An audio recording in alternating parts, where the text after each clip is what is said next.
declassified documents that were recently released showed that the Biden administration, the Justice Department under the Biden administration, labeled anybody who was against vaccine mandates as extremists. In other words, they were coupled, they were paired with terrorists. They were implied that they were domestic terrorists.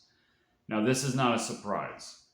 This has been going on actually for a long time. Not the mandates, but anybody who is against globalism or the corollaries of globalism, like the erosion of the Constitution. You know, people who cite the Constitution, people who would cite the founding fathers, et cetera, during the Bush administration were also labeled as potential terrorists.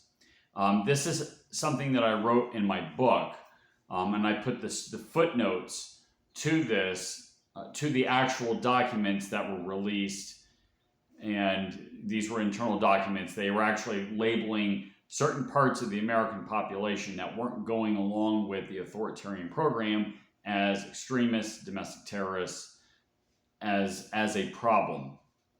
And it shows that they are authoritarians. So I have the article here. I'll post a link in the description below for Rumble and BitChute, for those channels. For YouTube, for whatever reason, they don't want me, like they don't like me posting links in the description. They think it's spam, but I'll try and maybe it'll go through, maybe it won't. But yeah, no surprise. So the solution to this is you have to exercise your individual rights like it's a muscle, and if you don't, it'll atrophy, because there's always tyrants that are always trying to go after your individualism, your individual sovereignty. So, you know, what right does the government have to mandate a medical procedure? They don't. Government, it's an overextension of the government. It's not that the government has rights. It's just, it's an overextension of government power. It's the perversion of the Commerce Clause. Or in the case of state government, it's not in the spirit of the founding of this country.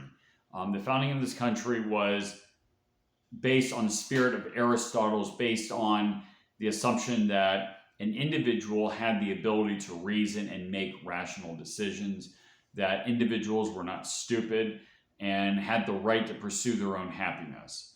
So the people in DC, and pretty much in our state governments as well, don't think that way. They think that they are superior. They think of the average person as needing an authoritarian direction. The spirit of the founding of this country isn't really with the so-called leadership. So yeah, there you have it. We already know they're tyrants, but yet this is just more proof of that.